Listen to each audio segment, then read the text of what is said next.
అయోధ్య భవ్యశ్రీ రామ మందిరంలో రాములోని ప్రాణ ప్రతిష్ఠ జరగనున్న నేపథ్యంలో ఊరువాడ వేడుకలు అంగరంగ వైభవంగా సాగుతున్నాయి. అందులో భాగంగా అయోధ్య నుండి ఆదిలాబాద్ పట్టణానికి చేరుకున్న శ్రీ రామ పాదుకలను పట్టణ ప్రధాన వీధుల గుండా శోభాయాత్ర నిర్వహించారు. స్థానిక తిర్పిల్లె రామాలయం నుండి ప్రారంభమైనటువంటి శోభాయాత్ర ప్రధాన వీధుల గుండా సాగింది. కాషాయ ధ్వజాలను చేతబట్టుకుని భక్తులు పెద్ద ఎత్తున పాల్గొన్నారు. శ్రీ రామనామ స్మరణతో ప్రధాన వీధులన్నీ మార్మ్రోగిపోయాయి.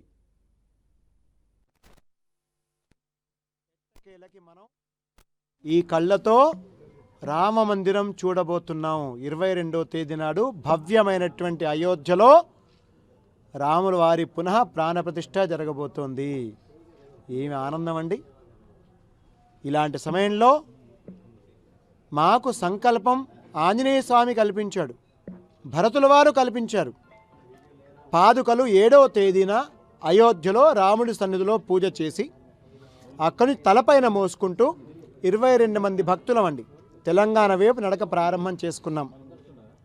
ఈ పాదుకల్ని ముఖ్యంగా 14 పాదుకలు తీసుకున్నాం. 14 రోజుల వనవాసానికి, 14 సంవత్సరాల వనవాసానికి ప్రతీకగా ఆ పాదుకల్ని తెలంగాణ చుట్టూ ప్రతిష్ఠితం చేయాలి అనేది సత్సంకల్పం. ఎందుకో తెలుసా అండి?